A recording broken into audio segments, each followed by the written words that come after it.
Salut vous, j'espère que vous allez bien. Donc je commence un nouveau concept qui s'appelle VDM, comme vie de Matou. En gros le but de VDM c'est simple, c'est vous donner des moments bruts de ma vie. Que ce soit quand ça va super et qu'avec mes potes on se tape des barres parce qu'on commande 200 nuggets.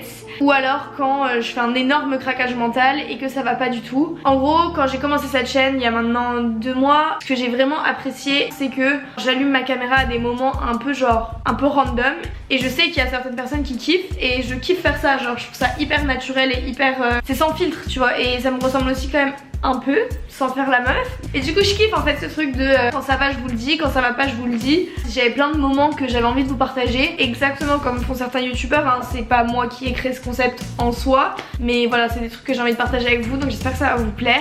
Mais en tout cas voilà, n'hésitez pas comme d'habitude à vous abonner, à lâcher un petit like, ça me fait toujours super plaisir de voir que vous avez aimé les vidéos. Vraiment je suis preneuse de tous les conseils, surtout ce nouveau concept que je connais pas, enfin si c'est un concept qui vous plaît ou pas du tout. Je vous fais des gros bisous, je vous souhaite une bonne vidéo et à bientôt.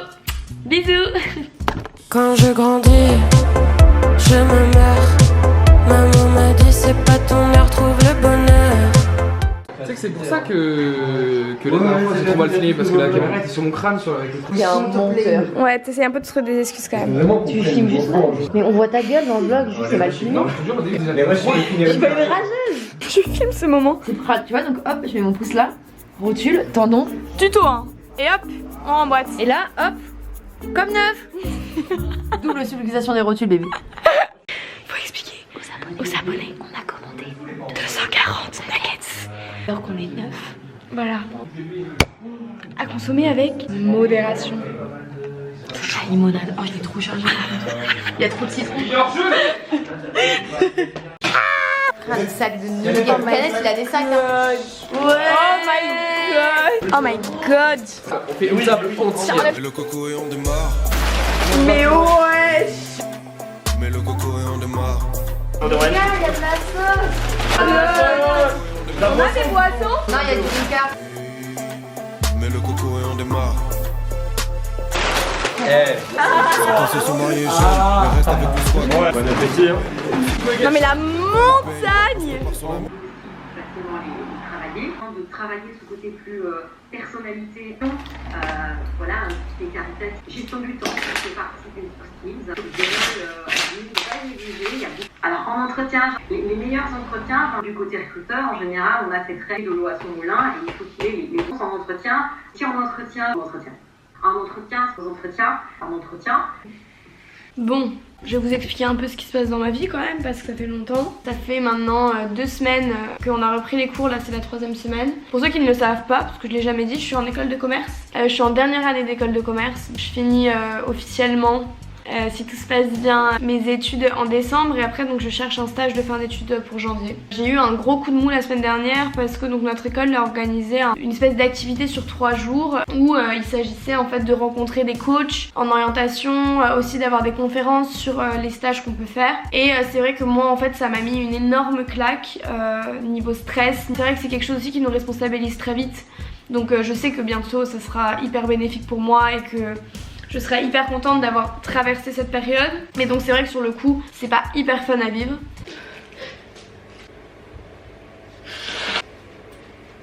J'ai eu un petit coup de mou par rapport à ça et là j'ai un entretien jeudi pour un poste qui me plaît vachement bien. On croise les doigts, on touche du bois. Mais c'est vrai que c'est compliqué parce que je sais que cet été j'ai beaucoup évolué. Mais ça reste compliqué des choses comme ça puisque c'est quelque chose qui demande beaucoup de confiance. Et je sais que j'ai beaucoup plus confiance en moi, que je sais que je vais vraiment sur la bonne voie et que je gagne en confiance. Je trouve que j'ai pas assez d'estime de moi dans le travail, professionnellement parlant. Je veux dire, je sais que je suis une personne super sympa, que je suis une personne sur qui tu peux compter, etc. Ça c'est cool. Mais ça ne suffit pas à signer un contrat en fait. Et de manière complètement humble, hein, je dis ça, c'est pas en mode oh my god, I'm so cool. Non, vraiment juste parce que je sais que voilà, je suis pas une connasse. Mais j'ai beaucoup de mal à en fait me mettre en avant professionnellement et à montrer que bah oui, je suis un atout pour une entreprise, que oui, je suis capable. Mais c'est marrant parce que je pense que le fait que j'ai repris les vidéos là, ça va m'aider. Parce que du coup, j'ai beaucoup moins ce truc de prendre la parole, ça me fait moins peur qu'avant. Quand t'apprends à parler devant une caméra dans la rue et que tu t'en fous et que tu racontes ton truc, ce qui m'a beaucoup dérangée en fait dans ce qui s'est passé la semaine dernière, c'est que on m'a dit qu'il fallait que j'arrête de rêver. Parfois, on s'accroche à un rêve et on n'y arrive pas parce qu'en fait, c'est pas... ça doit rester un rêve finalement quelque part. Vous voyez ce que j'essaie de vous dire? Je perçois qu'il y a une dissonance entre je rêve d'aller dans quelque chose et qui je suis réellement. Vous n'avez pas une candidature percutante en fait pour le recruteur parce que il n'y a peut-être pas de conviction dedans. Je pense que c'est l'un des trucs les plus forts pour moi dans ma vie, c'est le rêve, mais pas de manière pas concrète, de manière hyper concrète. Je suis quelqu'un, j'adore faire des vision boards, j'adore me projeter, même si à la fois par rapport à mon anxiété ça peut me terrifier, bah en même temps c'est ce qui me pousse aussi à tous les jours me dépasser. Une fois j'avais vu une interview, je ne sais plus, où quelqu'un disait bah en fait c'est simple, quand t'es trop angoissé parce que t'as l'impression que ton objectif il est à 300 mètres, faut le décomposer en tout petits objectifs qui sont à 2 mètres de toi chacun. Et en fait à chaque fois que tu fais ce petit objectif, tu regardes le gros objectif qui est au bout et tu sais pourquoi tu le fais. Et ça c'est un truc dans ma vie qui absolument m'aide puisque c'est quelque chose qui va moi m'aider à me projeter et à avancer et à aussi me motiver. Pas que je suis quelqu'un qui ait du mal à me motiver, je suis quelqu'un de très proactive. Je peux travailler nuit et jour sur un truc si vraiment ça me passionne et que j'ai la niaque. C'est vrai que c'est quand même aussi rassurant en fait de se dire ok c'est atteignable, mais l'important c'est de toujours avancer et de pas perdre ton temps en fait. D'un côté je me demande si cette personne ne m'a pas dit ça pour me faire réagir, mais cette personne ne me connaissait pas. Mais c'est vrai que j'ai un peu ce truc où parfois il faut me dire des choses assez crûment pour que je percute. Et sur le moment je me suis sentie accablée, je me suis sentie comme une grosse nulle quoi. Je me suis dit cette personne elle a raison, faut que j'arrête de rêver, mes rêves j'y arriverai jamais à les réaliser. Et je suis restée comme ça pendant 2 jours, 2 jours hein. Et après je me suis dit mais en fait non. En fait, tant que moi, j'aurais pas décidé que je vais arrêter de rêver, qui pourra le décider à ma place? Personne. Voilà. Que le rêve, c'est ce qui m'a toujours animée. Je me suis toujours fait des copains imaginaires, je me suis toujours imaginée dans des situations qui me font rêver, quoi. Et je suis sûre qu'un jour, j'y arriverai. C'est ouf, mais vraiment intimement, j'en suis vraiment persuadée. Qu'un jour, je me dirais, you made it. Ça se trouve, non, hein. J'espère quand même un peu, parce que j'en ai chié hein, pendant des années, pardon. J'ai souffert pendant des années. Bref, donc du coup, voilà.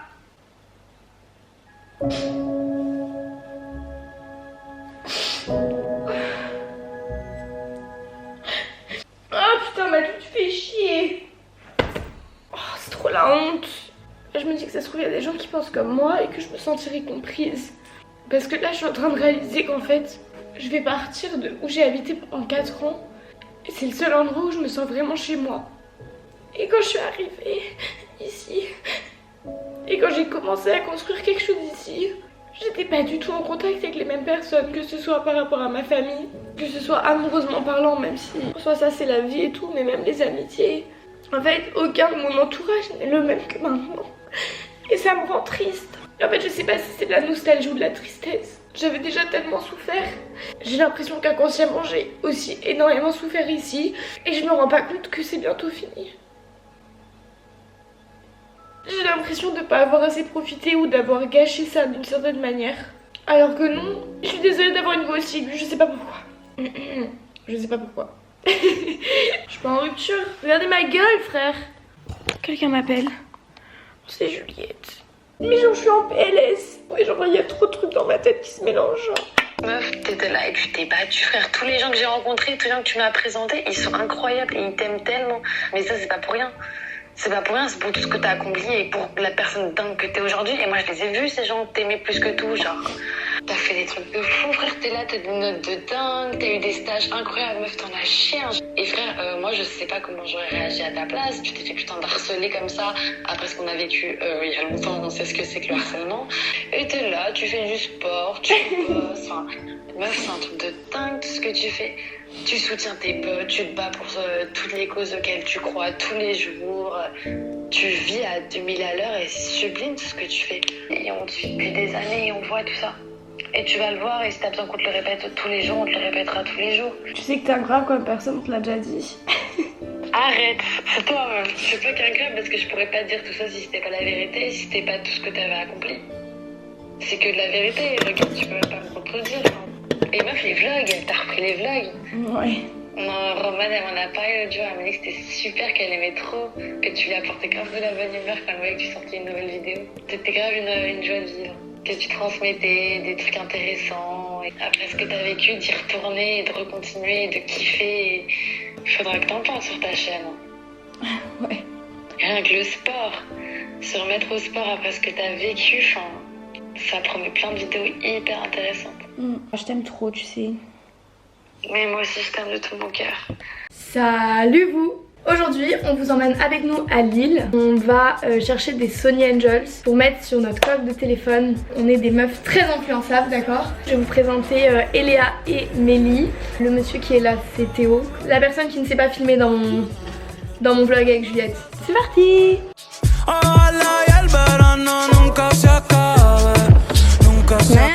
Bonsoir!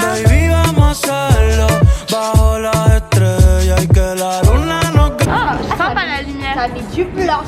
Ouais, t'as vu beaucoup trop. Donc vous avez Théo ici, voilà. Et Eléa. Voilà. Trop kawaii. Les croisés, ouais. T'aimes trop raconter n'importe quoi. D'ailleurs, nous sommes avec Mélie, je vous ai pas présenté Mélie. Voilà. On va au Petit Souk à Lille, même si on les a appelés et qu'ils nous ont dit qu'ils ont plus les stickers, ce qu'on voulait. Mais bon, on va quand même voir. Moi je veux ceux qui se collent. Mais en fait, ils sont out of stock partout. On va y aller un peu au culot. Au culot alors qu'elle a pris toutes les boutiques de Lille il y a Vraiment. 15 minutes. Donc il n'y a aucun culot en fait. On sait juste à quoi nous attendre. Attention, il y a un gros caca.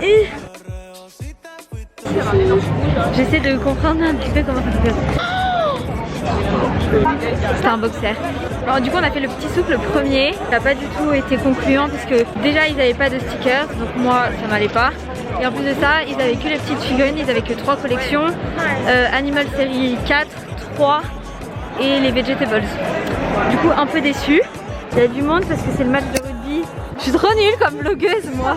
Oh il y a des chocolats, attendez on va voir. Si on veut vraiment achever Théo, on va au Sephora. Non mais là s'il vous plaît. Voilà s'il vous plaît. Matou tu fais chier. Ça vous voyez c'est le problème quand on est amis avec que des fumeurs. C'est que vous passez beaucoup plus de temps au tabac. C'est une horreur. Allez enjoy la cornemuse. J'ai trop envie de soulever son kit pour voir s'il est tout nu en dessous. Mais je pense qu'il est pas tout nu. Essaye de filmer sous les kilts pour avoir des... Mais j'ai dit la même chose. Un kilt, 2 kilts. Il y a tellement de kilts. Oh my god. Tellement de kilts, wesh. Bisous. Attends, ça s'arrête comment?